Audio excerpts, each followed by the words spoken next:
welcome to the How Did You Get Here podcast. This podcast is where we interview inspiring people to find out exactly how they've got to where they are today. On today's podcast, we have our very own Oxbridge founder and EdTech entrepreneur, Matt Jones. Hi, Matt. Hi, how are you? I'm good. How are you? Really good, thanks, really good. Good. Thanks for having me. It's nice to see you again. Likewise. What's it been, about 12 hours? Yeah, not long. Yeah. Oh, dear. So let's start with, do you want to give a quick introduction, just for people who might not know who you are? Absolutely. So I'm Matt Jones. Thanks for the introduction. Founder and MD of Oxbridge. So Oxbridge is an online college. We have just had some fantastic A-level and GCSE results, as you guys know. So pass rate's 97%. We've done brilliantly. So we're very much based in the EdTech space. So what we're looking to do is positively disrupt the learning space.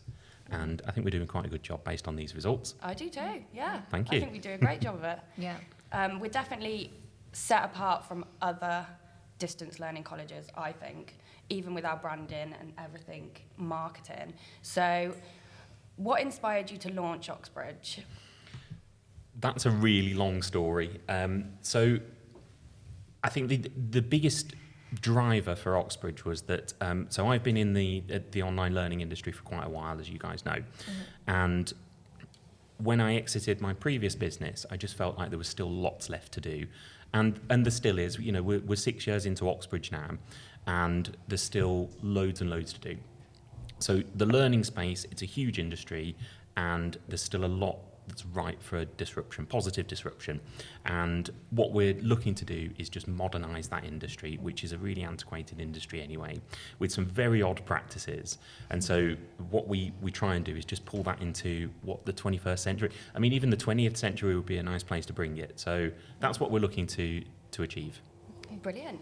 Did you have any worries in the early days that you thought stood out to you and you thought, oh, I don't really want to launch it, I'm a bit worried? I feel like I should say yes. The honest answer is no. I was really confident with this idea because it's an industry that I know quite well. This seemed like the obvious thing to do. So it made a lot of sense to start Oxbridge and to have that level of disruption. So we already knew what we wanted to achieve when we looked at starting Oxbridge and the problems that needed solving. I think we're on our way to doing that, but there's still a huge amount of road in front of us, but I feel like I should give you a yes answer, but there isn't one. The answer was I was really confident, starting Oxbridge. Yeah, that's good. Brilliant. So, I mean, you talked about positively disrupting the distance learning industry, but could you tell us a little bit about what your own experience with school was like and how maybe that influenced you going forward? Oh, that's a really good question. So, again, I feel like I should tell you I had a terrible time at school. The answer is I didn't. I had a great time at school. I think I probably had, I was a very fortunate kid. My parents really looked after me. We moved house so I could get into a good school.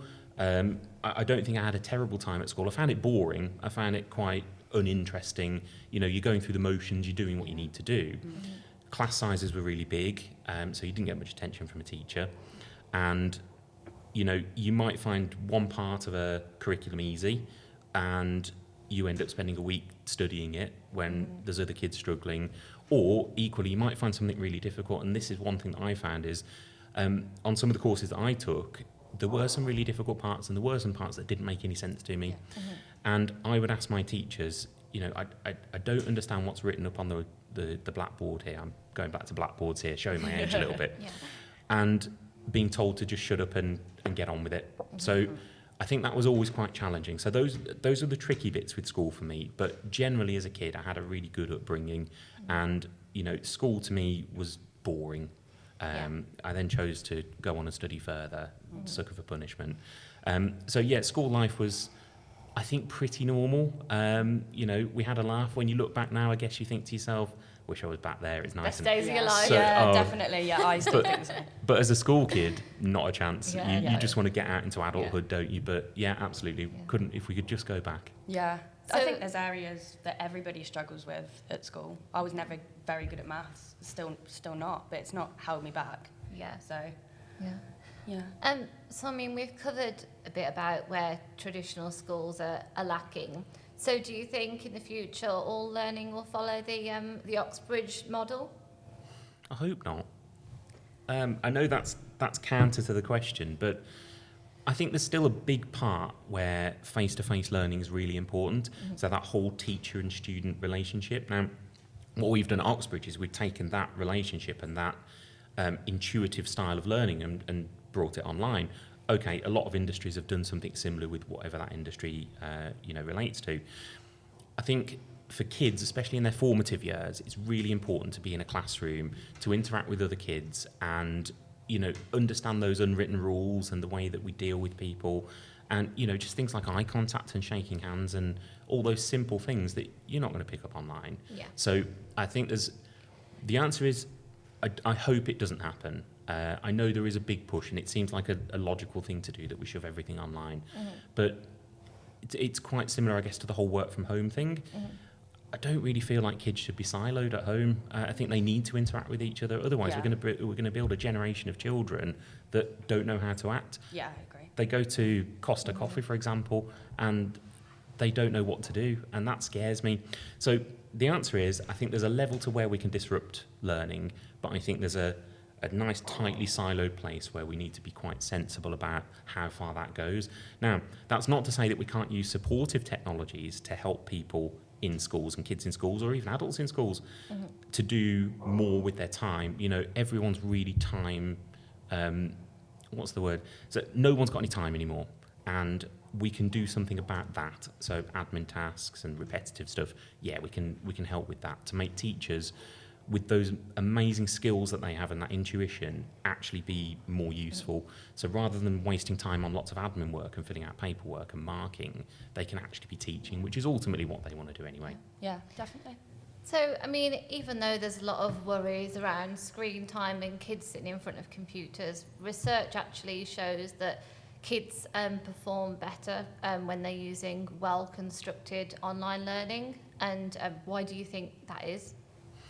I think it goes down to what we were talking about previously. So the problem that we have now, class sizes are huge, and that one-on-one attention that people need. And this isn't just about kids, this is actually about adults as well. So it goes across the whole board.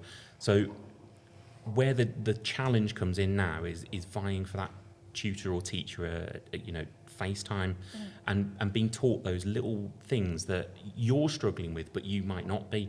And that's the challenge. So why online learning works is because we can run a course at the pace of the student, regardless of who else is studying on that course, and we can give them help and motivation and understanding at the point where they're struggling. So that's not always something, and back to my original thing about school, is that I felt that as a challenge. So there would be times when I would struggle with something and nobody would help me. And that's because, in fairness, there's 32, 33 other kids in my class, all asking questions and wanting help. And the teacher only has an hour. So at best, that's 2 minutes a student. Yeah. And let's be honest, something complicated takes more than 2 minutes to explain, especially if you're drawing it on a whiteboard. So I think technology is going to help massively in that ultra personalization piece, and that's something that we're going to see over the next 5-10 years, is learning adapting itself to a particular learner and a particular student. And I think that's a really exciting time. Technically, that's a really difficult thing to achieve. As you guys know, we sit in the same office and you see the challenges. So ultra personalization is really, really difficult. But it is a challenge that would make a huge difference to society. So it's something that we, are obligated to achieve. Yeah. Do you think that distance learning only works for students that want to study, GCSEs, A-levels? Do you think that it would work the same for primary school children who perhaps have struggled in school? Because they're so small, they're still growing and learning so much that kind of the internet perhaps can't teach them. Communication, how we talk and communicate every day is something that they learn from such a small age. Do you think that would work for them? I think it's back to those formative years. So there's always a really important piece of being in the real world. Yeah. So, there's a lot of people now that are connected 24/7 to technology. And as somebody that's based and makes a living on EdTech, and it's my hobby, it's my interest, it's what I spend all day and night doing, I think it's really important to disconnect as well and get away from that stuff. So, you know, I really encourage like kids to go out on the bikes, just get out in the real world. You know, playing computer games is fine, that's okay, but it has to be limited. And I think there's an element where we can do some of that work online. You know, ultimately kids these days, they know technology from the age of 1.5, 2. They can already use an iPad or an iPhone or you know, a similar device. So that's where they are now. And when I was a kid, that just didn't exist. That wasn't a technology that I could get my hands on. I was really fortunate that my parents ran their own business, so we had a green screen computer where they did their accounting. But that, you know, I was still, 10, 12 at that point. So, you know, the kids these days at 2, they're using lots of technology. They're in front of a TV learning. Yeah. And actually one of the interesting side points with that is that I find that kids are now learning a lot of Americanisms. So if you listen to, you've got young kids, haven't you? So you understand this, So the issue is now, not that it is a massive problem, but you listen to British school kids and they're using things like, you know, awesome. Now that's an Americanism. Yeah, it is. And Candy is a big one. And also when they're playing with each other, they'll put on American accents. I'm like, Do they? Do you think that's for like programs that they're watching? yeah, to them, that's where like when they're in imagination land, they become American. Like, what's going on? And I've noticed that students tend to spell it with Zs and stuff, which is an Americanized way of spelling it. So I don't know if that's been picked up from how they've been, you know, watching That's programs. just Microsoft Word for you, that is. Well, yeah. just need to change the setting on it. So, but going back to that point then, so look, that's how easily influenced that generation can be, and you know, kids of any young age easily influenced, and they're picking up because they don't know better. You know, whereas we would sit down and we would think logically about the information that we're seeing, you know, the whole, like, at the extreme, fake news, at least you're logically thinking through, but they don't know any better. Yeah. So they're picking up what they're being given. And so, yeah, in answer to your question, I think there is an element for it because that's where they are, and we have to address people in general where they are at point of use.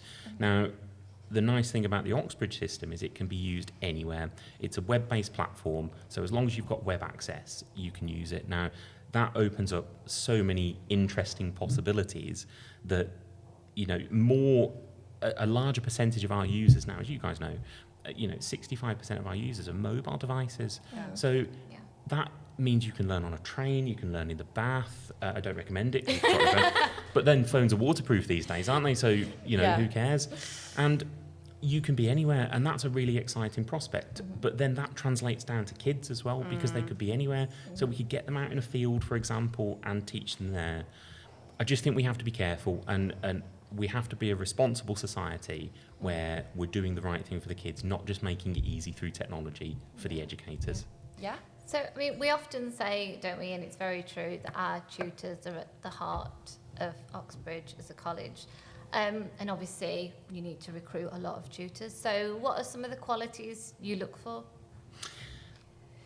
You're very right that although Oxbridge is an EdTech organisation and we're very solidly based in technology, the ultimate magic, I'm giving away the secrets here, the magic comes from our real humans, our real tutors and our real team. So quality-wise, we're looking for people that can really engage and help with learners. So the stuff that you think about what technology can and can't do, that real human intuition and just understanding people, technology can never do that. Well, not at the moment anyway. You know, we're talking 30, 40 years into the future, perhaps. I hope not. I don't like the idea of that. It terrifies me, but I've got a good chance of not being around then. So, so I think what I look for is, I think it's all about culture for me, and I think having the right people that have got a real love of what they do. So we're not looking for people that are just watching the clock. We're looking for people that actually really enjoy teaching, helping, supporting, and ultimately are in that mindset where they want to see their learners grow. And I think that's something that you can't really teach. That's something that has to come from inside. It has to come from a passion. Yeah, I think we definitely see it through all of the tutors that we meet. They're really passionate about their subject areas and they're wanting to help students all the time, which is really good. Matt, we thought it would be a really good, fun thing to do to fire 5 quick questions at you, which aren't career-based. I'm not giving you my bank details. What's your national insurance number? Okay, so what is your most useless talent that you have? That's a really good question. Useless talent, right. Okay, so... Is this something you don't want to tell us? I'll be honest with you, I'm trying to sift through 20 in my mind at the moment, so useless talents. Completely useless, right. I know the whole words off by heart to the song The Bartman from Bart Simpson.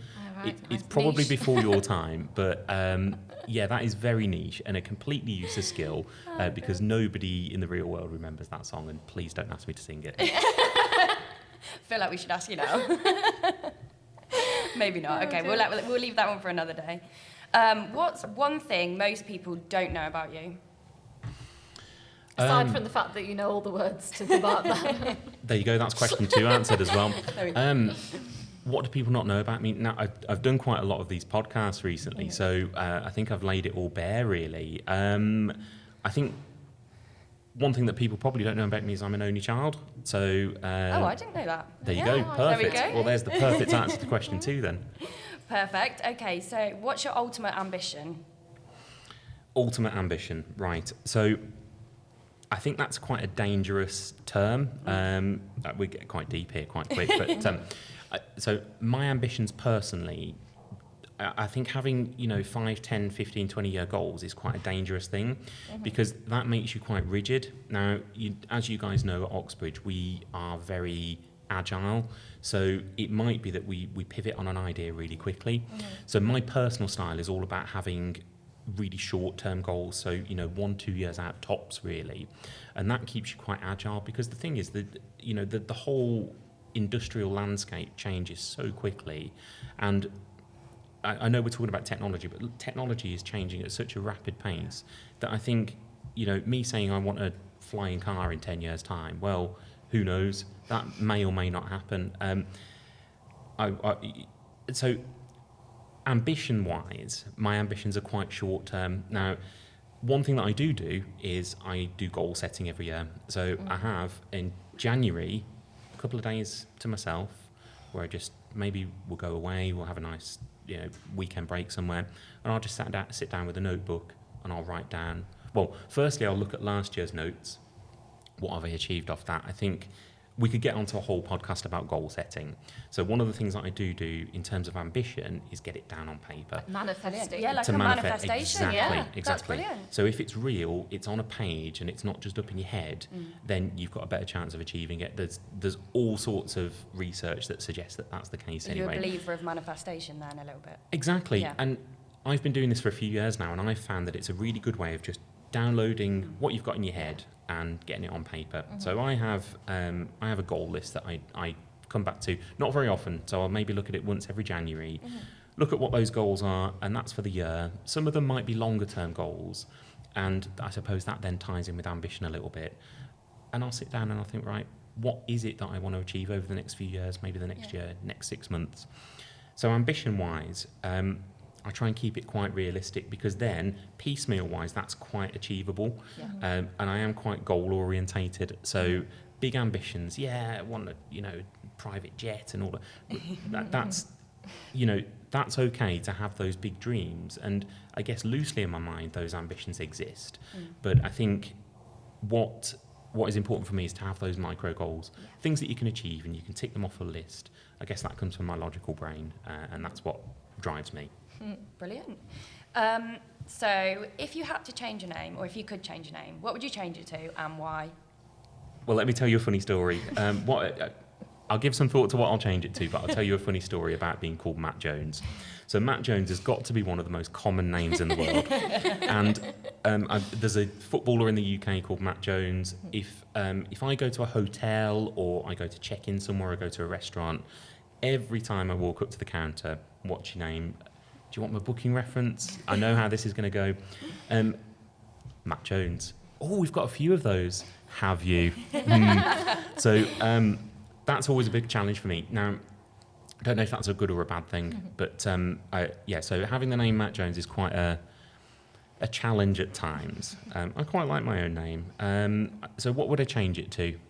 I think I'd probably, the anarchist in me would change it to something crazy, like, I don't know, Firestarter or something. You know, when people change their names by default to something crazy. I actually really like my name, so I don't think I would change it, in all honesty. Yeah, but if I did one time decide that I do hate my name, I'd probably change it to something crazy. Yeah, why not? And finally, what's the most interesting thing that you've read or seen this week?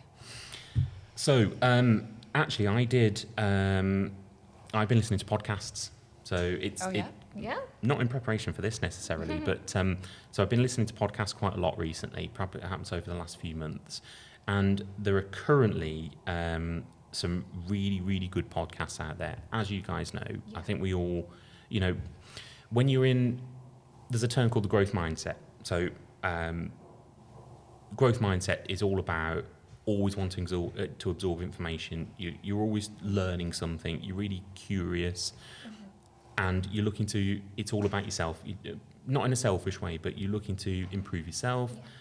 And what that might be is absorbing information, or researching, or going and reading a book.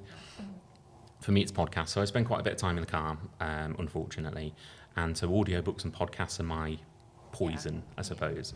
So there is a podcast at the moment called The Business Influencer, and there are some really interesting insights in that podcast at the moment. So I think it's about 30 episodes long and growing at the moment, and I think I'm about halfway through. So I'm really enjoying that.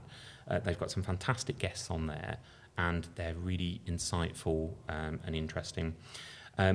There is also another podcast by a guy called Reid Hoffman. If anyone's not familiar, Reid Hoffman's one of the co-founders of LinkedIn, and that's called Masters of Scale. And so that's a really interesting one to listen to, about the challenges of tech businesses. That's really where it's focused. These guys are all based in Silicon Valley or similar, and it's really nice to hear about some, crazy challenges that some of these guys have overcome. For example, where, the phones are ringing off the hook, fires are burning in the office, and they have to go home, and they just have to leave the fires burning. And I think about how I would deal with that challenge, and my response would be to stay all night. But I think it gets to a point where you have to say, enough's enough. So those are the things that I'm currently listening to. But there's such a wealth of information out there now. Yeah, it's really exciting, isn't it? Yeah.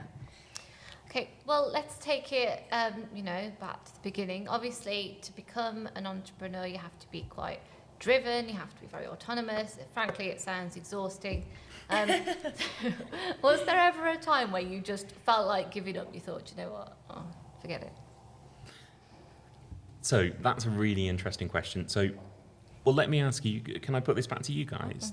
Do you think what I do is exhausting, or do you think I kind of just schmooze it? Well, you don't make it look exhausting, but on the other hand, you could just be quite good at covering up the fact that it is exhausting. I think owning a business is always going to be, your whole life is absorbed by that, and you have to, maybe not go on holiday one year because you need to pick up where the business is. And I think owning a business, any business, is always going to be like your child, your baby. I think what I would struggle with is knowing that so many people's livelihoods are dependent on me and how well my business performs. And I think if things weren't going so well at one point or another, I would really start worrying about those people, and I would find that stressful. That's a really interesting insight, actually. So let me let you into a secret. So someone a little while ago said to me, "Oh, you're so lucky, doing so well," and it was that kind of sentiment. And I sort of thought about that for a few weeks, and I thought, well, I am fortunate, very fortunate, but there's a lot of hard work and a lot of sacrifice that's gone into this. And one of the other things that this person said to me was, you don't have to worry about money, but I don't think that goes away. So yeah, maybe I don't have to worry about my own money, but now, like you say, I'm now worrying about the 45 people that work for Oxbridge directly, and then the other 100 or so people that indirectly work for Oxbridge, and I'm having to worry about all of their incomes, because ultimately I can control my own, but I can't control yours, for example. So I think that, I'm not trying to be a martyr here, but I think that's a bigger worry for me, because at least I'm in control of my own destiny. Whereas for you guys, yeah, that's a constant concern for me, is to make sure that you guys are all well looked after. There's and going back to the previous question, there's another book and a concept about officers eat last. And I just, if anyone gets the chance, just Google that, because that's quite an interesting book and concept. It's about a submarine captain, but that's another podcast altogether. What was the question? I'm very sorry. Gone off on a tangent. It was just about if you ever felt like giving up. So you guys have worked with me for a while, and I'm a really resilient person. So people, if someone says no to me, I see that as a challenge. So I think in terms of resiliency, I think doing what I do, you have to be quite resilient anyway. And in terms of times to give up, I know the expectation would be for me to say yes here, and I don't want to sound arrogant by saying no, but I'm going to say no, and I'll explain why. So there's never been a time when I've thought about giving up. There's times when I've struggled, there's times when I've had challenges, and there's times when it's been hard. But my logical brain then kicks in, you know, okay, we might have a fire or an explosion, hopefully we don't, touch wood, and that's metaphorically, of course. And there's, I suppose, that initial panic where you think, right, what the hell am I going to do here? And then my logical brain kicks in. It's like, right, here are the steps that we're going to take to get through this. And so I think with a well-planned, well-structured business and a good strategy, hopefully those surprises and the things that blindside you aren't very often. Took me about a year to formulate the idea of Oxbridge anyway. So when the organisation started and when we started doing what we do, I'd already got a pretty good idea of where this was going to go from experience. We kind of know business is business, regardless of what industry you're in. The same things happen. We still do accounting, we still do finance, we still do customer service. It just happens to be in a different format. So I think that's all pretty familiar stuff. But in terms of a time of giving up, I'm going to say no, because I'm a really determined, ambitious person, and it would take a lot to put me down in that respect. So I think not. There are the challenging times. Yeah, of course there are. There's challenging times every week, every month. But because what I do, I love. I really enjoy doing what I do. And that gives me a lot of motivation. It gives me a lot of energy. And it's my hobby. I've said this to you guys loads of times. You know, you'll say, what did you do last night? Oh, I worked. Oh, God, I can see. I can always see it in your faces as well. This guy's just mad. But I enjoy it, and it's a hobby for me. And they always say, don't they, that, you know, if you find something that you love and you do it, then you never have to work another day in your life. And I actually really enjoy coming into the office. So do I. I love my job as well. I do, yeah.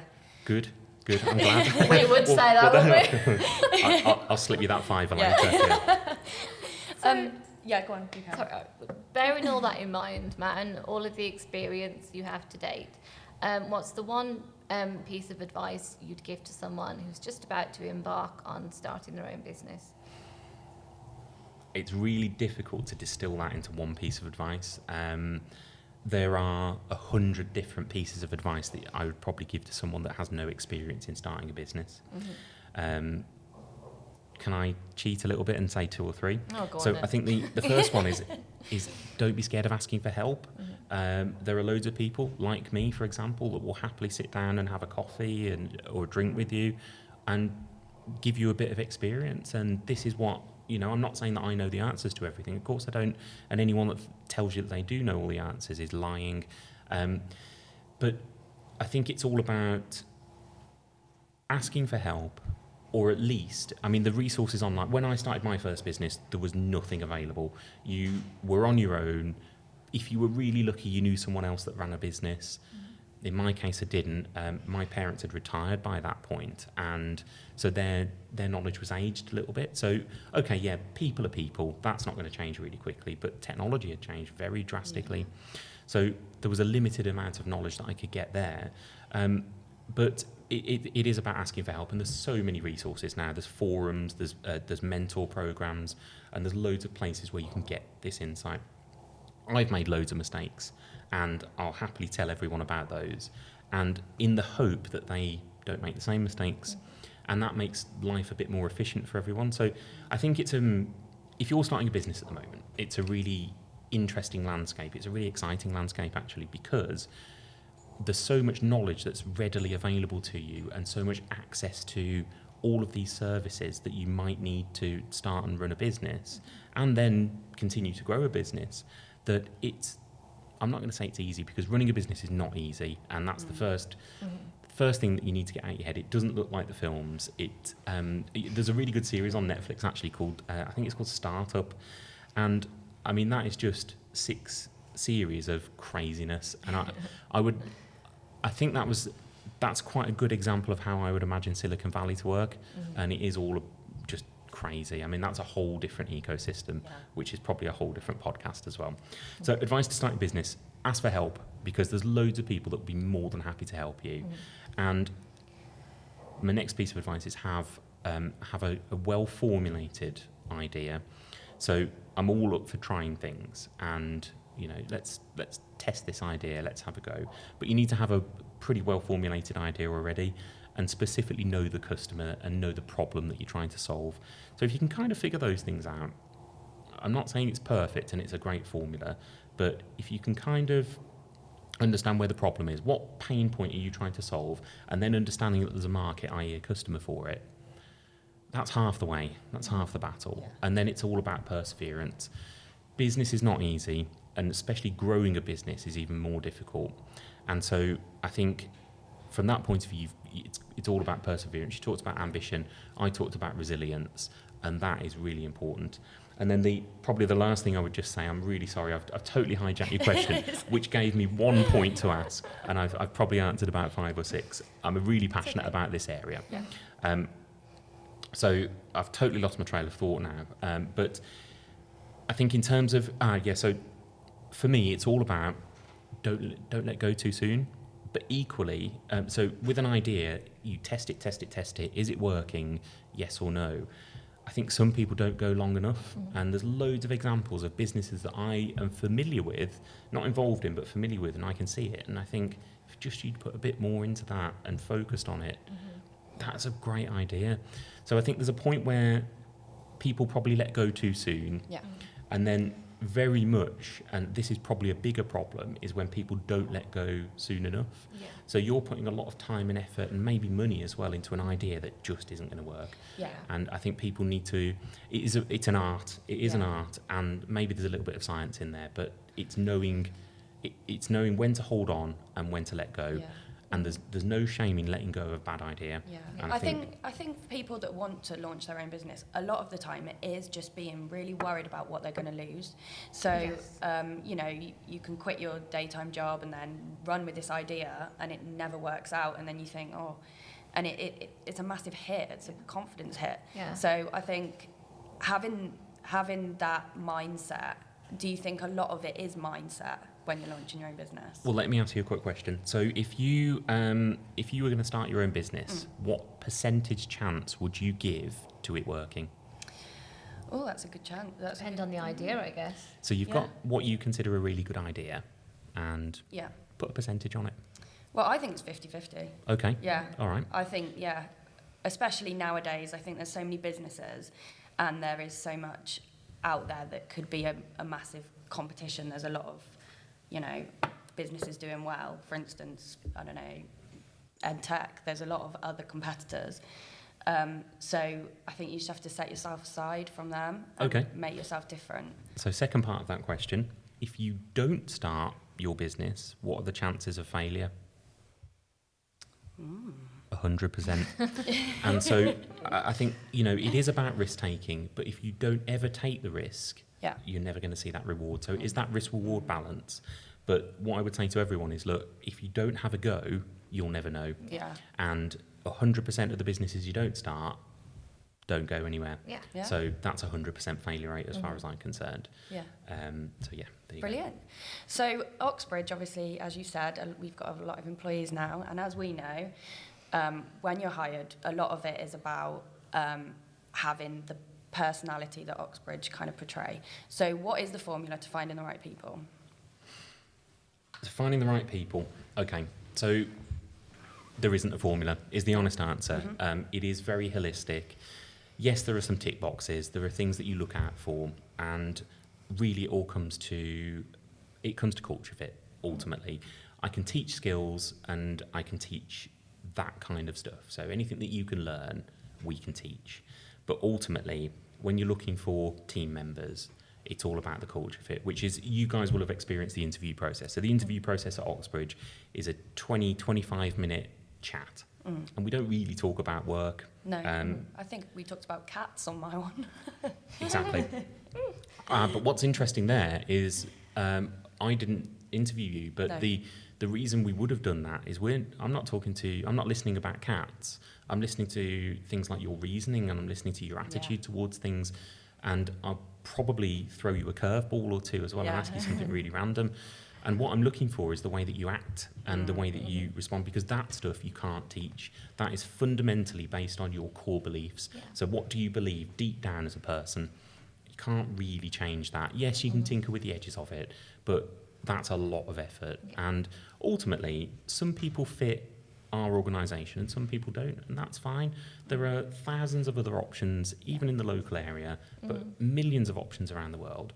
So not everyone fits everywhere, and I think it's really important to just find a good group of people, decent people, and I don't mean that in an ability sense, I mean that in just a general way about people, that they're just decent people and can all work together. And you hear me talk about culture all the time, and it's written up on the walls and this, that and the other. So it's really important, and I think it's something that I think businesses are now starting to understand. Yeah. So stage one interview for us is a chat about cats. Yeah. I mean, it could be a chat about something else, but we're looking for very specific things when we're asking you those questions. And it might to the outside world seem mad, but ultimately, I feel like it's built a good team for us. Yeah, I think we've got a very good team. Can I ask you a really quick question about that, actually? Yeah. So I'm in a fortunate position that, we all work together. Is there anyone in the office, and I'm putting myself at risk here, is there anyone in the office that you think fundamentally doesn't really fit in and, I hate's a strong word, but don't like? I don't think there is. I don't think there's anyone that I clash with. But then I'm one of those people that tend to just get on with quite a lot of people. Yeah, there are a lot of different personalities in the office, I think, and that's part of the nice thing. Like, not everybody's the same. Yeah. That everybody does get on really well, Yeah, they do. weirdly, because like everywhere else I've worked before, there has always been that one person that you don't want to be around. You just avoid. There's been like drama or people falling out, and when we don't really have that, and that makes it a really pleasant environment to work in. So there's two things to say there. If there isn't anyone, have you ever considered it might be one of you guys? Oh yeah, that's definitely her. Yeah. But the second thing is that, and you've highlighted it perfectly for me. Now, we haven't prepped any of this. This is all off the cuff. But culture isn't about personality. And you're right, there are 45 different personalities in Oxbridge, just in the HQ. And that's not talking about all the other people that we work with. And culture isn't predicated on personality, in my opinion. There are books that probably say the opposite. There are books that probably support me. But culture is something else, and you can bring 45 different personalities together as long as their core beliefs and their culture match. And you are seeing it at Oxbridge now. There's a whole other... We can talk about things like building teams and things like that. You've probably heard me use the term prickly teams. Now, I'm a big fan of trying to build prickly teams. Now, you guys don't have to like each other necessarily, but if you can work together and you amplify each other's ability, it doesn't matter if there's a few disagreements here and there. It's about how we deal with them. But, in terms of building teams like that, culture's everything. So on that, how do you deal with disagreements if there is disagreements? Have you ever had that situation where you've had to? Not necessarily at Oxbridge, but like when you've been managing a team and people fall out, what's your approach? I think it's all about being transparent. So the worst thing you can do is do nothing. Yeah. Yes, okay, little minor things, that's fine. You might not agree with what I say, and that's okay, because we're different people. We have different wants, aspirations, and our core beliefs don't have to match perfectly. So we might disagree on a subject, and that's fine. That's life. That's the way people are, and that's really exciting, because that makes life interesting. Because if we were all the same and we like the same stuff, life would be really boring. Yeah, definitely. So, what was the question? Sorry, Lily, I do apologise. The question is, how do you deal with disagreements? Disagreements, right? Okay, so it is about transparency ultimately. Now you know my method, because when you would have started, we would have had a chat, and I would have said, look, if we ever disagree on something, we're going into the boardroom and we're not leaving till it's sorted. Yeah. And that's the ultimately, well, if necessary. Give him some boxing gloves. HR. But look, do we ever have that many HR issues where we actually have a problem? No. I'm in a fortunate position here that I can ask you guys questions as well. So, and I quite like that transparency. There's everything's on show at Oxbridge. It's all written on the walls. You know what our core beliefs are, because they're written there. I will tell you anything you ask me to, in the limits of this podcast. But if we're in the office and you want to know something, can you ask me? Yeah, you sit right next to us. Yeah. I ask you quite a lot. Yeah, Probably do your head in all day, to be honest. No. But I don't mind. And, we do have an open plan office, and it's a very approachable office, and it's very transparent. So I would hope, with proper team building and the kinds of people that can dig themselves out of a hole, and sensible people who aren't just there to cause an argument. I mean, look, Twitter's a perfect example. It's a place for arguments, isn't it? It's a toxic place sometimes. Yeah. As you found out, Matt. As I did find out, yeah, absolutely. How many thousands of people didn't like me at one point? So, but that's cool. So, that post that you guys are talking about was, it came from the most... the well-intended, most exactly harmless. It was a completely harmless place. What had we done? We'd put some lanyards out, so of different traffic light colours, so that you could wear a new lanyard just to tell everyone visually how you're feeling about COVID. Yeah. Am I going to keep my distance, or am I going to come to a normal distance? Yeah.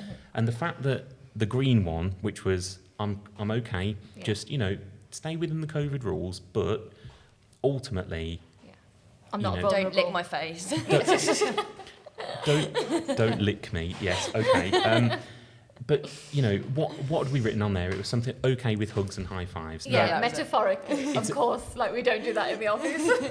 So that's metaphorical. But out of 25,000 people that liked that post, a couple of thousand of them took massive exception to it, and that's okay, because that's life, and people do disagree, and that's all fine. And that just keeps it interesting. That keeps life interesting. Ultimately, as long as we've got the same foundations and the same core beliefs, we're all going to get along. Yeah. Absolutely. Brilliant. So, I mean, successful people, when you hear them interviewed, you often hear, don't you, I get up at 4:45, I run for 10 miles, I drink 10 egg yolks, or whatever it is. What are your success habits, would you say? I drink 11 egg yolks. I think it's all very subjective, and some people love getting up early. They love going to the gym and starting the day early. I'm not a great morning person, and I think it's all about understanding yourself and understanding what sort of drives you and makes you most efficient. So in terms of my process, well, I don't get up early. Well, some people might think I do, but I get up at 7 every morning. And so at 7 o'clock, I get up, have a coffee or two, depending on how I'm feeling. And don't judge me on this. And then I will do some man yoga. So Yeah, I love that. I'm surprisingly flexible from this. So I've been doing it for a couple of years now. And it's just a really good way to energize yourself in the morning and to kind of get going for the day. So I find sometimes that replaces coffee. So you feel really good. And I'll probably do a bit of work at home then for an hour or two. Unfortunately, my route into work gets quite busy at rush hour, so I tend to hold off, and then I'll head into work, as you guys know. So I'll watch the traffic, and then I'll head in. And And that's really how I start the day, pretty much every morning, actually. Yeah. I try and keep it quite regimented. You know, years ago, I was all over the place. I'd be up at this time, that time. I might stay up late. Now I try and keep it quite regimented. And actually, I found for me, that works really well. Yeah. Some people get up at 4 o'clock in the morning and they nail the day. That's absolutely fine as well. I think it's up to each person to find their own flow. And, you know, again, taking things back, if you look at your whole life in its entirety, maybe not when you were a kid, because, you know, it'd be weird, but if you could do anything again differently, would you, and why or why not? So when I was a kid, the job I wanted is, you know, the road sweeper lorries, you know, the ones that go up the road with the brushes on the side. Oh, they're brilliant, yeah. That's what I wanted to do. So where did it all go wrong, Matt? I know, right? Much simpler life. So so that's what I wanted to do originally, and then my parents sort of taught me out of that. I don't know why, actually. You know, no shame in it. There's probably very good money in it, to be honest. And you get to drive on the wrong side of the road, which is really cool. Yeah. Oh, wow, So- it sounds a bit risky, actually. Absolutely. And then I, very quickly after that, really got interested in lighting, as in theatre and broadcast lighting. And that was my intention for a good 15 years. That's what I was going to do. I was going to go and get a job at the BBC, and I was going to be a lighting director. Happy days. Right. So my whole education, my whole pre-career was all focused around that. And so what I realised is when I started working in that industry is there's not a lot of money in it, especially at the low levels, and the hours are awful. Yes. So, you know, there would be times when I'd be in a venue at 4 o'clock in the morning, and that's fine, especially when you're younger, because it's a good laugh. You drink plenty of coffee or Red Bull or something like that, and it's a good laugh, it's a good lifestyle, but that's not sustainable for a long time. So what would I do differently? Do you know what? The honest answer is I wouldn't change a thing. And why is that the case? Well, perhaps I wouldn't be sitting here today. So if I had it's the butterfly effect, isn't it? So the whole, the idea that a butterfly flaps its wings and on the other side of the planet there's a tsunami, or it's something like that, isn't it? So actually I wouldn't change a thing, because every lesson, every failure, every success, every turn of the steering wheel in the car has brought me to the point where I'm sitting here today, and I'm quite happy sitting here today. You guys are actually doing a really good job of interviewing me as well. Thanks, man. So I don't think I would change anything. In fact, I know I wouldn't, because some of the things that I've experienced and some of the ups, some of the downs, I wouldn't have experienced those necessarily if I had done anything different. Yeah. So, yeah, I'm pretty happy with the position I'm in. Okay. So, where Oxbridge is now, what is your proudest moment, would you say, of Oxbridge? Oh, What that's a you're really most difficult proud question. of? Depending on how I answer this, I could upset several people or multiple people. So, proudest moment. We have done exceptionally well in the 6 years that we've been alive as an organisation. And so those proud moments actually are regular and frequent. So yes, we've won loads of awards. That's been absolutely fantastic. You know, that's testament to all the hard work you guys put in, and that's a nice bit of recognition. I think the proud moments are when we ultimately see our students doing well.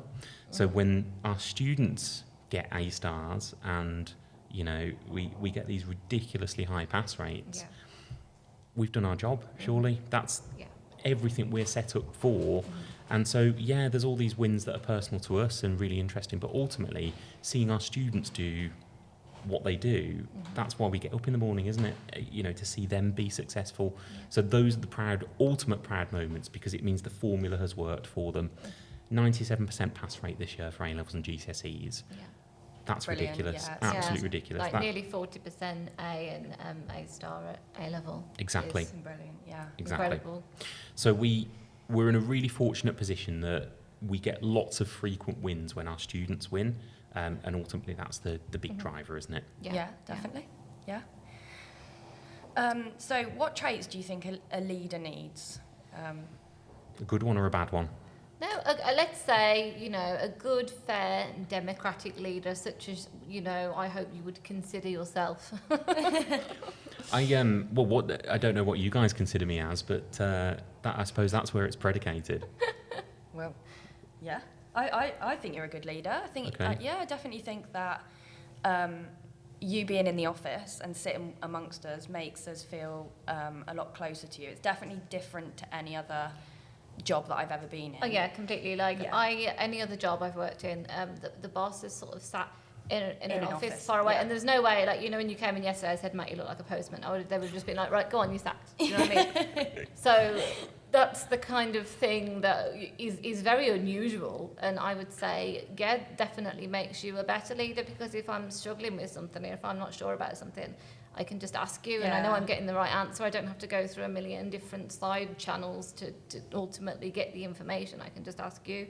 And to me, I think that's fantastic. Yeah. And to you, it's probably quite annoying. Yeah, whereas for you, It's incredibly annoying. No, all joking aside, look, the trade-off there is being open and transparent like we are as an organisation. So you guys know that you can go and approach anybody in Oxbridge, and they're accessible to you, they're available to you. Yeah. Hopefully you guys realise that comes with some limits on people's time. So the trade-off that I make from sitting in the office with everyone is that my time gets quite limited. Yeah. So the trade-off of being accessible like that is that means that I probably have another 3 hours work to do when you guys have gone home, which is fine. Luckily, I enjoy it. So yeah, I think it is interesting. So traits of a leader. So I think the big one, and one of the ones that you hear a lot at the moment, is about emotional intelligence. Yeah. So that kind of empathetic skill.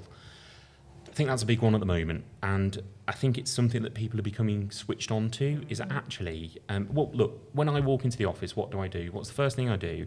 Is I have a chat with everyone, Yeah, and I definitely. Yeah. I gauge the tone of how everyone's getting on. Yeah, we can hear you before we see you a lot of the time. We're like, hello, come in.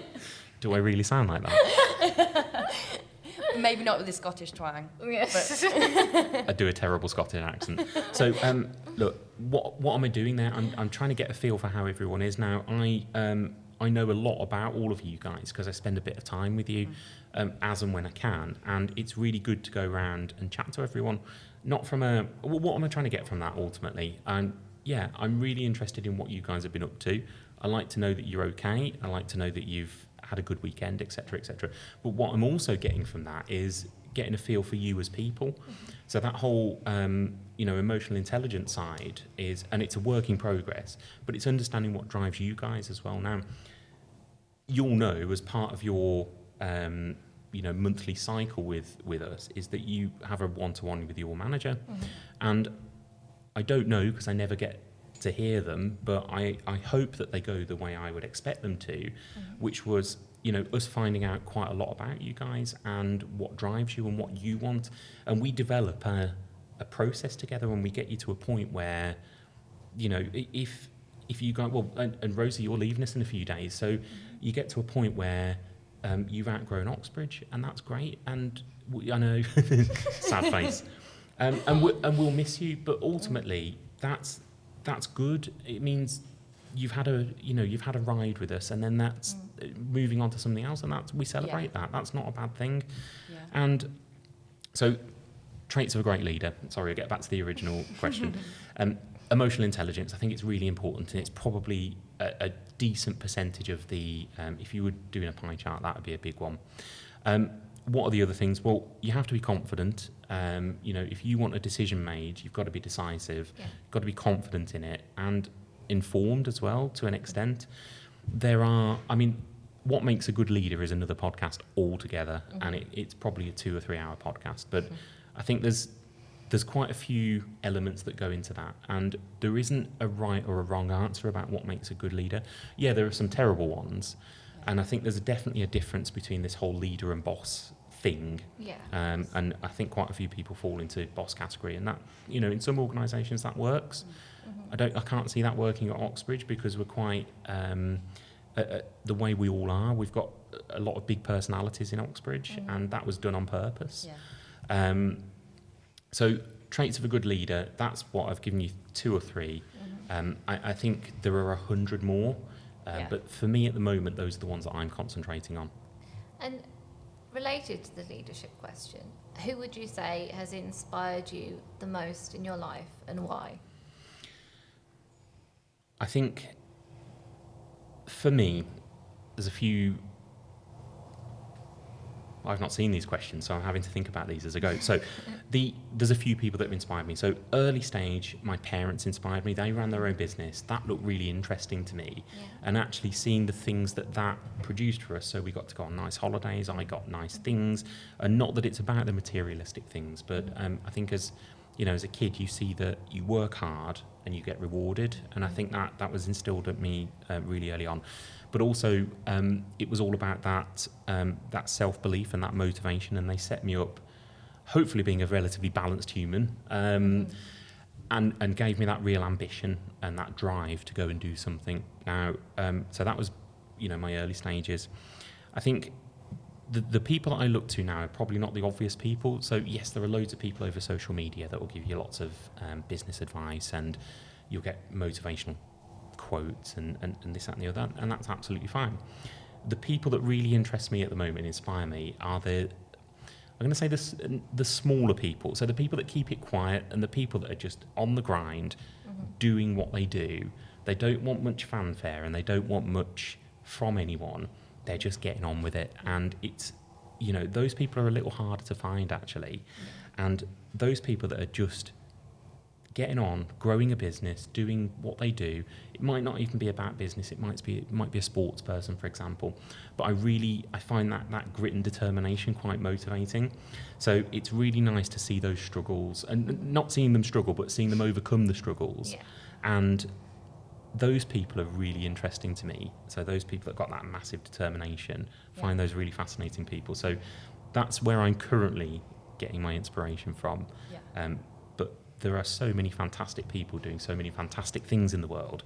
It's hard to hone in on one, but at the moment, I think those are the interesting ones to me. Okay, so talking about fantastic things, I know that you do quite a lot of charity work. So do you think that being an entrepreneur and being successful means that you should give back something that you've kind of gained? 100%, yeah, absolutely. Yeah. I think the way I see the world is that the world has been fairly kind to me. I've not had a big struggle. I've had a level of success. I don't actually consider myself that successful, and I think that's just a mindset thing from my point of view. I get to a point and I always want the next point, and I think that's a good and a bad skill, good and a bad way of seeing things. I think it's absolutely required of people to support the local community and the wider community actually. I think we just have a moral and social obligation to do that. So I'm an ambassador for Love Brum, which is a Birmingham-based, Midlands-based charity for charities. It's brilliant, Yeah, it is really, really good. Shout out to Love Brum. Can I shout out to them at the moment? So what those guys do is they help small charities that don't have any marketing budget, all the grassroots stuff that nobody knows they exist in part. Unless you need that very specific charity, nobody knows they exist. So Love Brum is the charity for those charities, and they do a fantastic job. I've recently become an ambassador for Acorns Children's Hospice Business Club as well. So another absolutely amazing. Exactly. You can't. Now, the problem there is that I want to be able to give as much as I can. And I don't just mean about money, I mean about time as well. So have to be quite selective about what you get involved in so that you're not just doing a half-assed job with these things. You have to be all in or all out as far as I'm concerned with these. But I think, and I'm doing a fire walk in March. So that's going to be interesting to watch. Yeah, absolutely. I'll be honest with you, I'm worried about my leg hairs, but we'll see. Maybe you'd shave them off before you do it. You need to do a bit of VEET beforehand. Mind you, that might be flammable, maybe. Perhaps that could be the week before. Maybe I get my legs waxed. Charity leg. What are you doing now? You said it. What am I walking into here? What am I walking into? Hopefully you'll have forgotten about that one. But no, it's recorded. Yeah, right, it's recorded. You're definitely doing that, Matt. So fantastic. What the people want. Something to look forward to. So I think there's a very strong obligation, and hopefully you guys see it as well. I feel like we could always do more. I guess that's my nature. I always feel like we've not quite done enough. But I think anyone who's Well, no, I don't think you need to be successful, actually. I think it just needs to be, you need to be a decent person and help those less fortunate. I think, going back to my childhood, I didn't have a difficult childhood. I didn't have a challenge, but I saw other people struggle. Yeah. And when I was a kid, I didn't understand what that meant, but now I do. And hopefully some of my contributions, and I don't just mean financial, I mean time, effort, energy, have helped somebody else to come along. And I just think we're all obligated. We're all in it together. Yeah. We're one race, and we've got one planet. Yeah. We've got to look after ourselves and it. Yeah, I definitely think that it's really important, if you are fortunate to have a good upbringing, to give back to people that haven't. And I think it's don't really do a Jeff Bezos and just go off into space. It's No. not cool. It's interesting, though, isn't it, that 3 of the world's billionaires have decided that they want to flee the planet. So should probably be Leave reading them into there. that. Yeah. No need for billionaires. And that's it, Matt. We've reached the end of the Wow. podcast. Yeah, it went quick, didn't it? Is there anything exciting for Oxbridge in the pipeline that you'd like to, or do you want to keep it under your hat, or anything you want to put out there? Well, you guys experience it every day. There's always something exciting going on. And look, we're here doing what we do. This year we've had absolutely phenomenal results. Yeah. And I just want to thank you guys and everyone else at Oxbridge and everyone that's involved for all the hard work and effort that they put in. We don't shout about it probably as much as we should. And all these wins that we have, and I don't mean just, things like awards, etc. I think, the things where we're actually helping people, it makes a big difference. And there is a lot of exciting stuff coming, because EdTech as an industry means that we've got some very interesting, disruptive things coming, which I probably can't say too It's much about at the exciting. moment. Yeah. But we Stay look, tuned. I think ultimately we're looking at the challenges Yeah. and we're trying to fix them, because there are plenty of them, and hopefully over the coming years we can achieve some of it. Brilliant. Thanks everyone for listening. This is the How Did You Get Here podcast. Remember to tune in next month, where we'll have an exciting guest finding out how they got here. And remember to like us on YouTube and our socials too.